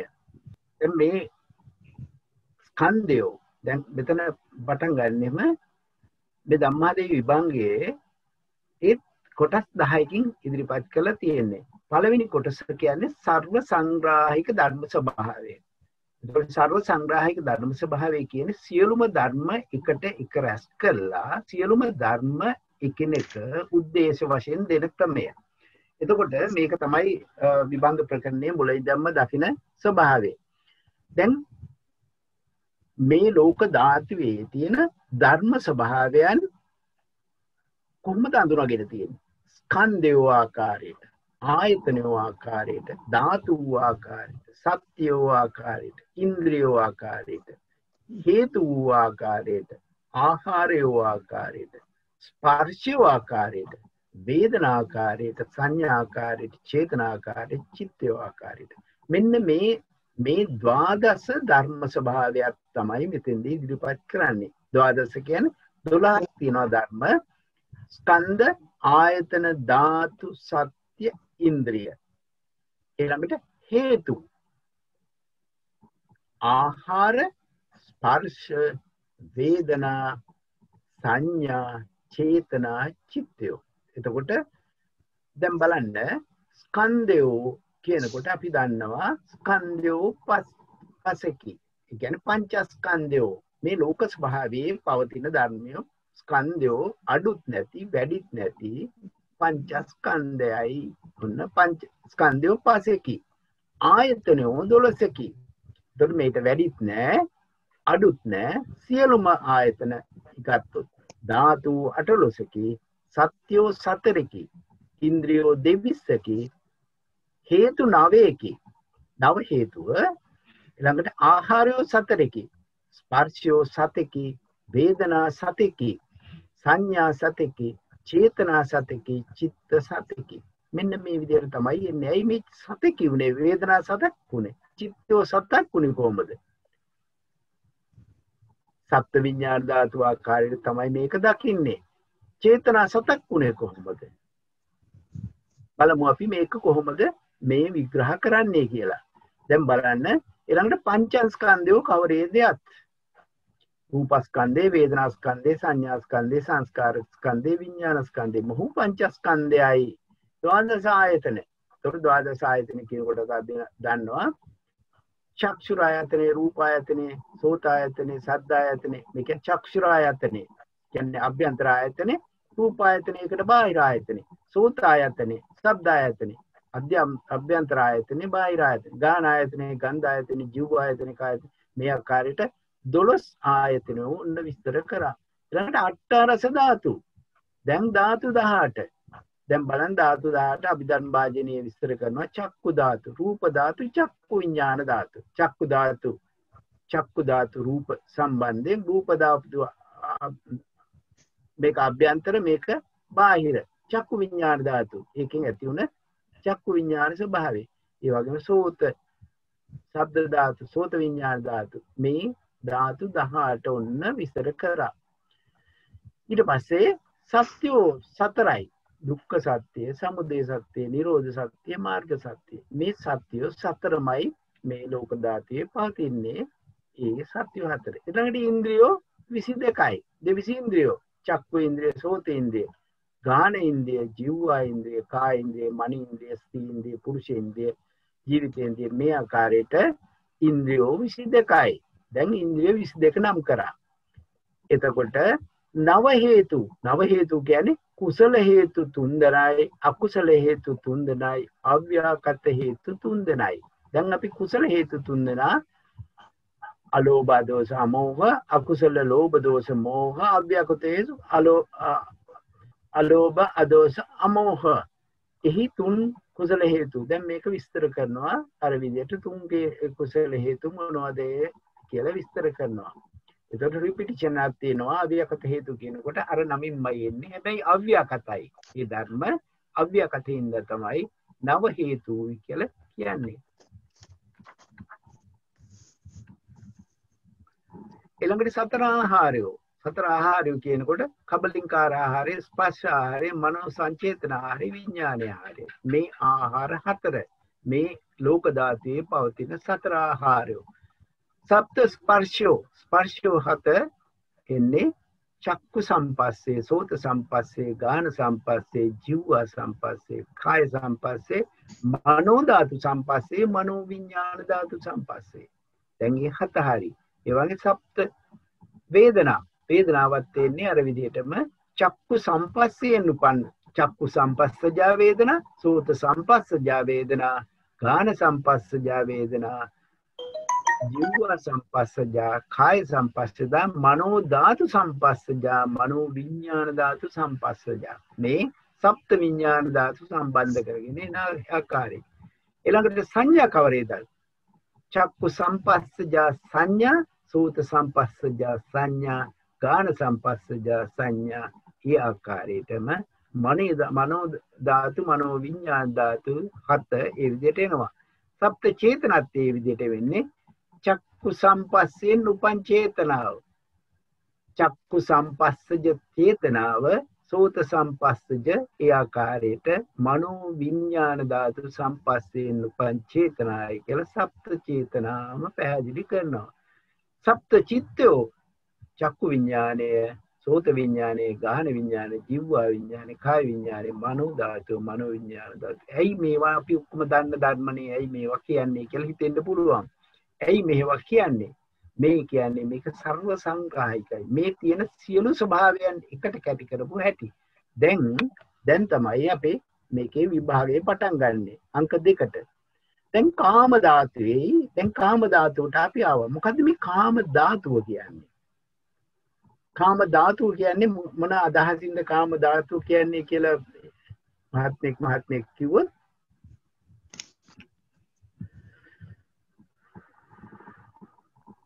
පංචකාම සම්පත් අනුභව කරමින් සංසාරයේ පැවැත්මට උපකාර වෙන නිසා පංචකාමයන්ට කාම භවෙහි සත්ත්ව පුද්ගල නොවන නිසා කාම භවයේ සංඛ්‍යාතව බොහෝ විට කාම භවයේ සංඛ්‍යාත කාම ධාතුව කියනකොටම මේක අපි ගත්තොත් එහෙම තල වශයෙන් අවිච්ච මහා නිරේසිත අපේ පරණිම්මත වසවත්තිය දක්වාම තියෙන භූමි ටික කාම ධාතුව 11 භූමියක් වෙනවා. හැබැයි මෙතන කාම ධාතුව කියන්නේ භූමි ආකාරයෙන් නෙවෙයි, ඔය පංචකාම ගුණයන්ට හුරු ධර්ම ස්වභාවයන්ට යොමු වන්නා වූ ධර්ම. දැන් එහෙම කිව්වේ නැත්නම් පොඩි ප්‍රශ්නයක් එනවා. රූප ලෝකයේ කාම සහගත ಜಾති කරන්නේ නැද්ද? අරූප ලෝකයේ ලෝභ සහගත දෙයක් කරන්නේ නැද්ද? රූප ලෝකෙත් ලෝභ සිත් උපදිනවා. අරූප ලෝකෙත් ලෝභ සිත් උපදිනවා. හැබැයි රූප ලෝකයේ ලෝභ සිතක් ඉපදුනොත් ඒක රූප ලෝකයට අයිති නෑ, කාම ලෝකෙටමයි අයිති. අන්න ඒ වගේ මේ ධර්ම ස්වභාවය ඉතාම ගැඹිරයි. බලාගෙන යනකොට තේයි කාම ධාතුව කියන්නේ තල වශයෙන් 11යි, තල වශයෙන් 11යි බොහෝ පවතිනා වූ ධර්ම ස්වභාවයන්. හැබැයි කාම ධාතුවේදී මාර්ගය වඩන්න බැරිද? කාම ධාතුවේ මාර්ගය වඩන්න පුළුවන්. කාම ධාතුවේ මාර්ගය වඩන පුත්‍රයා කාම ධාතුවට නෙවෙයි අයිති වෙන්නේ. එයා අයිති වෙන්නේ ලෝකෝත්තර බවට. මෙන්න මේ වගේ ධර්ම ස්වභාවයක් මෙතන පෙන්වුම් කරනවා. ඒකින්ද මේක ඊටාම අපි හොඳින් අපි කල්පනා කරලා අවධානය කරගන්න බලමු. ඒතර කාම ධාතුවේ ස්කන්ධයෝ, ආයතනයෝ, ධාතුහු, සත්‍යෝ, ඉන්ද්‍රියෝ, හේතු කෙතෙක්ද කියලා විස්තර කරනවා. කාම ධාතුවේ ස්කන්ධ 5ක, ආයතන 12ක, ධාතු 18ක, සත්‍ය 3ක. දැන් කාම ධාතුවේ සත්‍ය 3යි තියෙන්නේ. කාම ධාතුවේ සත්‍ය 3ක, ඉන්ද්‍රිය 22ක, හේතු 9ක, ආහාර 4ක, ස්පර්ශ 7ක, වේදනා 7ක, සංඥා 7ක, චේතනා 7ක, චිත්ත 7ක. එතකොට කාම ධාතුවට පරියාපන්න වෙන්නේ මෙන්න මේ ටික. දැන් කිව්වනේ අපි එතන සත්‍යෝ තුනයි. එක සත්‍යයක් කාම ධාතුවට කාම ධාතුවෙන් පිට තියෙන්නේ. අපි මේක විග්‍රහ කරගෙන යමු. ඊළඟට කාම ධාතුවේ පංචස්කන්ධය කවරේදයක්. එතකොට අපි දන්නවා රූපස්කන්ධය, වේදනාස්කන්ධය, සංඥාස්කන්ධය ඒ විදිහට විස්තර කරනවා. කාම ධාතුවේ ද්වාදස ආයතනෝ ඒකත් අපි දන්නවා චක්ෂුරායතනේ ඉඳන් ධම්මායතනේ දක්වා ඒ 12ම කාම ධාතුවට පරියාපන්නයි.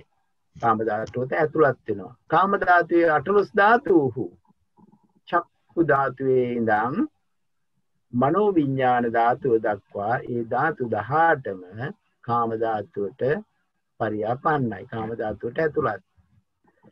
ඊළඟට කාම ධාතුවේ තුන් සත්‍යෝ කවරේදයක්? කාම ධාතුවේ සත්‍යෝ තුනක් කිව්වා. දුක්ඛ සත්‍ය, සමුදය සත්‍ය, මාර්ග සත්‍යයි. නිරෝධ සත්‍ය කාම ධාතුවට පරියාපන්න නැහැ. කාම ධාතුවෙන් පිට තියෙන්නේ. මාර්ග සත්‍ය කාම ධාතුවේ පරියාපන්නයි. සමාවෙන්න එතකොට කාම ධාතුව කියන්නේ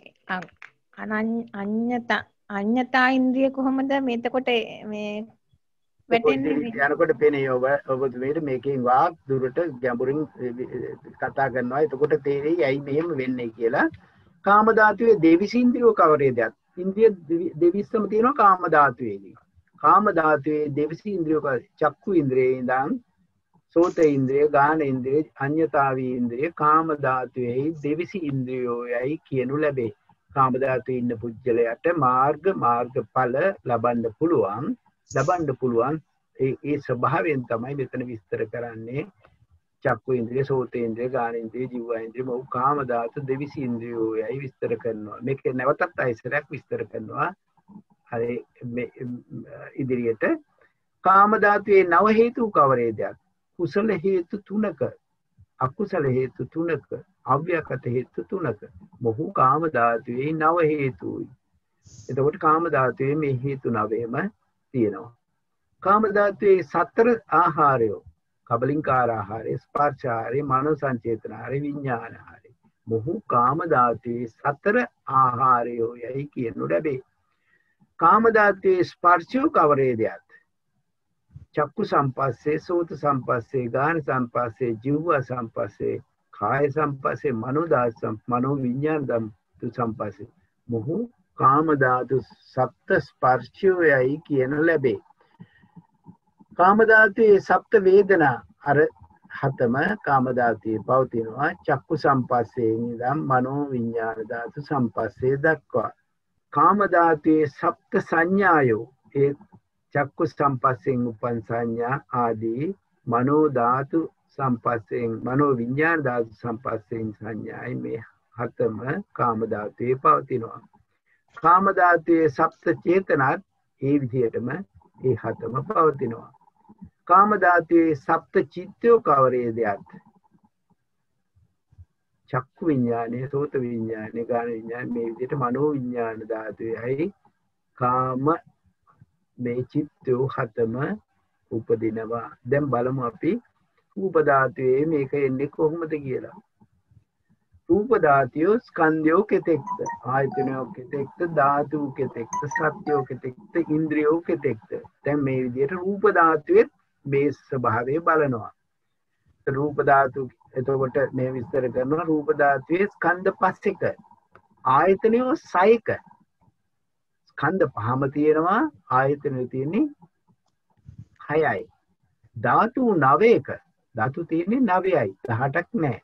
සත්‍ය 3ක, ඉන්ද්‍රියෝ 3ක, හේතු 8ක, ආහාරයෝ 3ක, ස්පර්ශයෝ 4ක, වේදනා 4ක, සංඥා 4ක, චේතනා 4ක, සිත් 4ක. දැන් රූප ධාතුවේදී මේ ධර්ම ස්වභාවය වෙනස් වුණා. ස්කන්ධ 5ම තියෙනවා, පංචෝකාරයි. ආයතන 6යි තියෙන්නේ. ආයතන 6 මොකද්ද? ඉදිරියේදී ඔක විස්තර කරනවා. අපි ආයතන 6 මොකද්ද කියලා කියන්න පුළුවන් දෙයක්. ධාතු 9යි. චක්කු රූප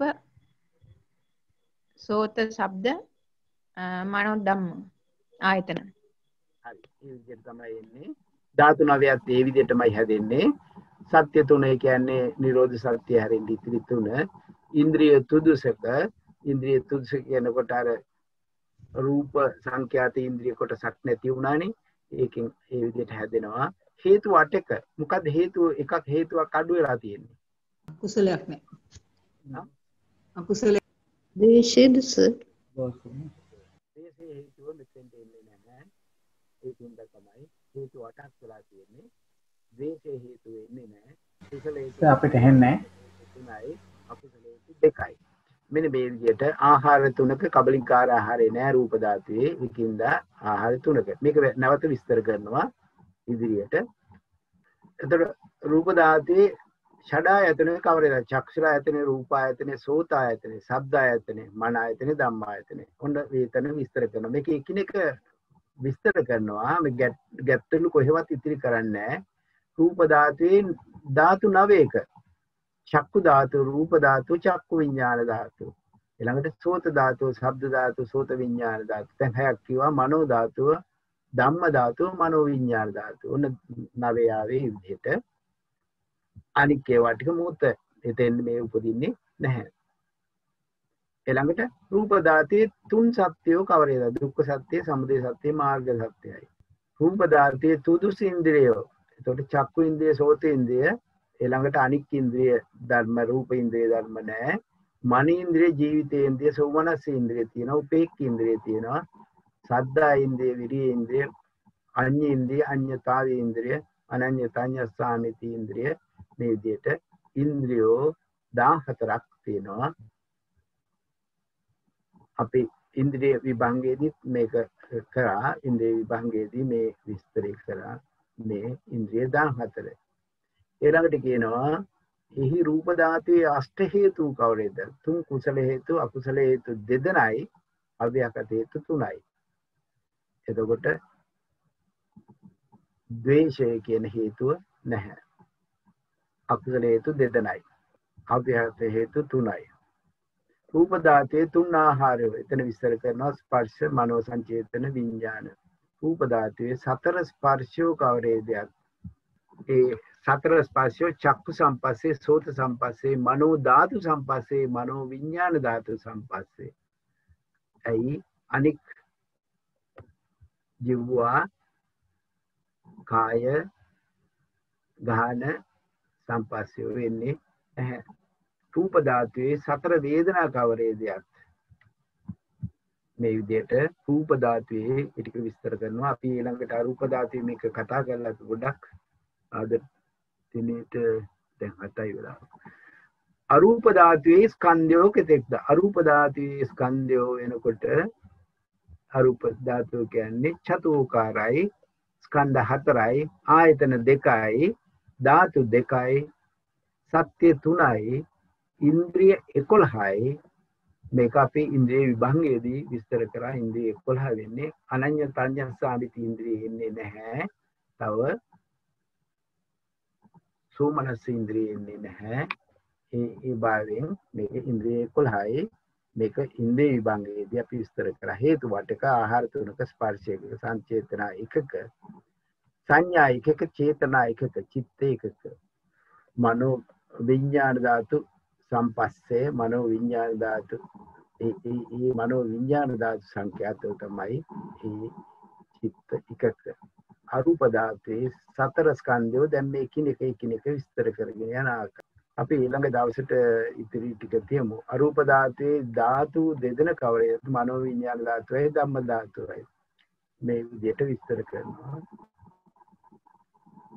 අෂ්ට හේතු, තුන් කුසල හේතු, අකුසල හේතු 2යි, අව්‍යාකත හේතු 3යි, ආහාරය 3යි, කබලින්කාර ආහාරය අර. ඊට පස්සේ මේ විදිහට විස්තර කරනවා. එතනදී අර මේ අරූපේ අනඤ්ඤාතඤ්ඤස්සාමිති ඉන්ද්‍රිය පහළ වෙන්නේ නැහැ කියන එක හොඳට ප්‍රකටවම පෙනෙනවා නේද? අනඤ්ඤාතඤ්ඤස්සාමිති ඉන්ද්‍රිය නොලැබෙන්නේ බැන්නේ සහේ.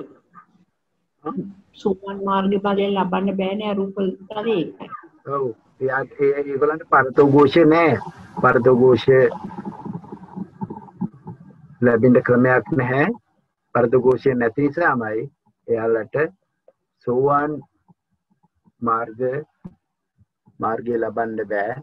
ඒ දිට්ඨි සහගත ක්ලේශ එයාලට අයින් කරගන්න බෑ. සෝවාන් වෙලා ගිය පුද්ගලයෙක් දිගටම යනවා.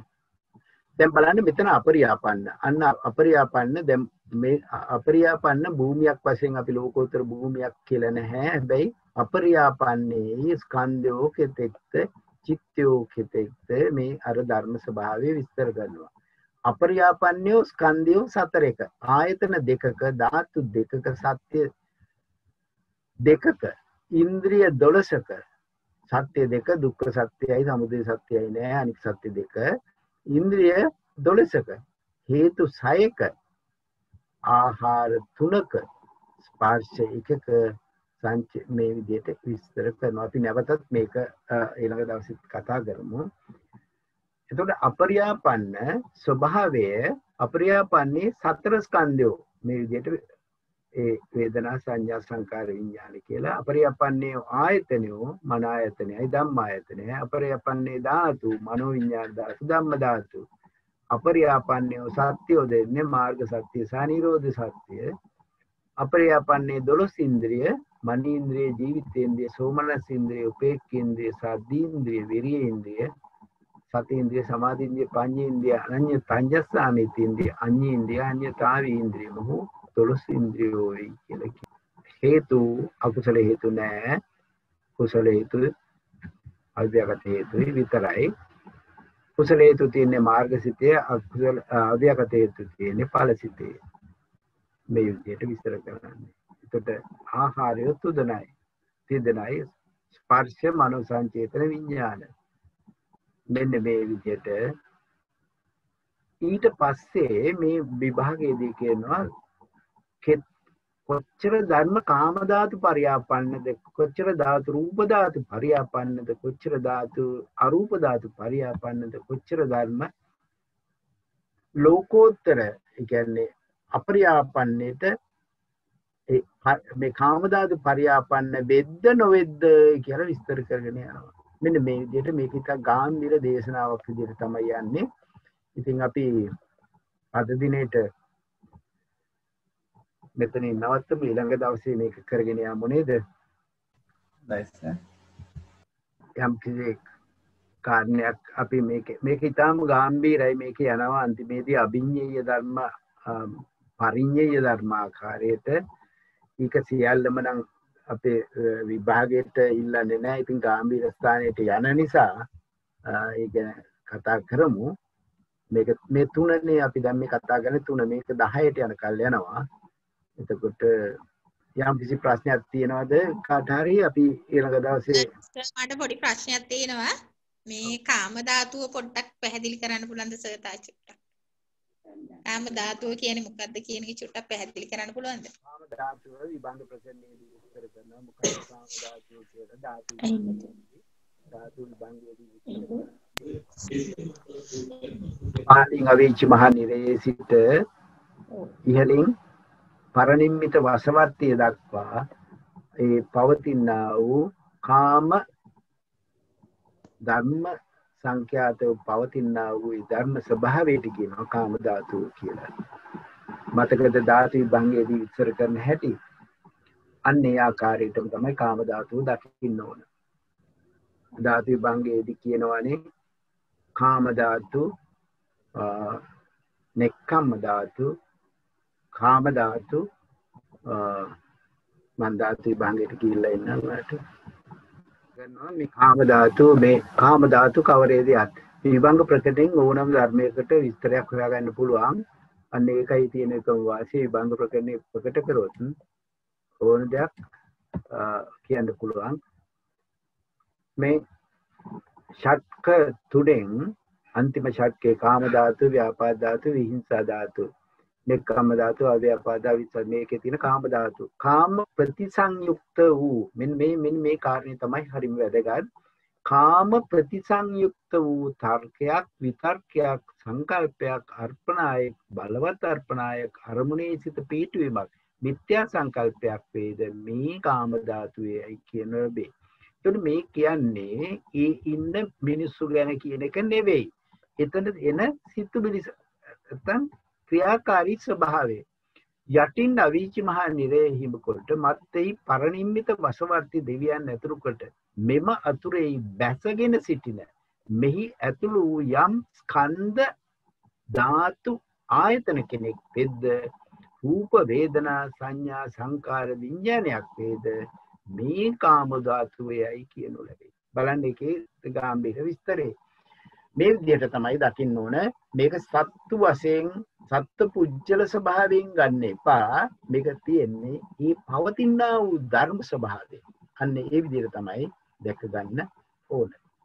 මේක පාලි විදිහට ගියොත් එහෙම පෙන්නනවා කතම කාම ධාතු කාම පටි සංයුක්තෝ තක්කෝ විතක්කෝ සංකප්පෝ මෙතන කාම ධාතු අර ඒ විදිහට යන නිසා කියන්නේ අප්පනා ව්‍යප්පනා චේතසෝ අබිනිප්පනා සංකප්පෝ කාම ධාතු ඉත්තෝ අවීචි මහා නිරයන් පරියන්තං කත්ත පරිනිම්මිත වසවත්ති දේවේ. මේ විදිහට විස්තර කරන්නේ ඒ පවතිනා වූ ධර්ම ස්වභාවයට කියනවා කාම ධාතුව කියලා. ඊළඟට රූප ධාතුටත් කියන්නේ එහෙමයි. රූප ධාතුව කියන්නේ පහලින් පරිත්තාබ පහළම තියෙන ඒ රූපාවචර තලයේ සිට අකනිට දක්වා තියෙන ධර්ම ස්වභාවය. අවිහ පල්ලෙහාම තියෙන අවිහ නේස බ්‍රහ්ම පාරිසජ්ජ පාරිසජ්ජයේ සිට ඉහළින් ඒ අකනිට දක්වා තියෙන ධර්ම ස්වභාවය. අන්න ඒ විදිහට මේ දකින්නේ මේ ධර්ම ස්වභාවය, පවතිනා වූ ධර්ම ස්වභාවය. අපි ඊළඟ දවසේ එතෙන් ඉඳන් විස්තර කරමු නේද? දැනට කාල වේලාව ගිහිල්ලානේ. නේද? එහෙම කරමු. දෙවියන්ට පින්දීලා නැත්නම් අපේ වෙන කෙනෙකුට යමු වෙලා දෙවියන්ට වෙන කෙනෙක් වෙන මහත්මයෙක් දෙවියන්ට පින්දීලා අවසන් කරා නම් හොඳයි. එහෙමනම් අවස්ථාවක් තියෙනවා කරුණාකර ඉක්මනින් කවුරු ඉදිරිපත් වෙලා දෙවියන්ට පින්දීලා අපේ ගුරුතුමාට පින්දීලා අද වැඩසටහන නිමා කරමු. ශ්‍රීමති මහත්මිය යොමු වෙන්න දෙනවා. හොඳයි, තෙරුවන් සරණයි. අප්‍රමාණ පිං සර්. අපි අද දවසේ ධර්ම ශ්‍රවණමේ වශයෙන් රැස් කරගත් සියලු පින් කුසලය දෙවියන්ට අනුමෝදන් කරමු. ඊළඟට මියගිය ඥාතීන්ට අනුමෝදන් කරමු. ප්‍රාර්ථනාවක් කියලා අපි මේ අපේ ගුරුතුමාටත් පුණ්‍ය අනුමෝදනාව කරලා වැඩසටහන නිමා කරමු. පළමු කොට දෙවියන්ට පින් දෙමු. ආකාසට්ටා ච බුම්මට්ටා දේවානාගා මහිද්దికා පුඤ්ඤන්තං අනුමෝදිත්වා චිරං රක්ඛන්තු සම්බුද්ධ ශාසනං. ආකාසට්ටා ච බුම්මට්ටා දේවානාගා මහිද්దికා පුඤ්ඤන්තං අනුමෝදිත්වා චිරං රක්ඛන්තු සම්බුද්ධ දේශනං. ආකාසට්ටා ච බුම්මට්ටා දේවානාගා මහිද්దికා පුඤ්ඤන්තං අනුමෝදිත්වා චිරං රක්ඛන්තු ත්වං සදාති. මියගිය ඥාතීන්ට මෙසේ පින් දෙමු. ඉදම්මේ ඥාතීනං හෝතු සුඛිතා හොන්තු ඥාතයෝ.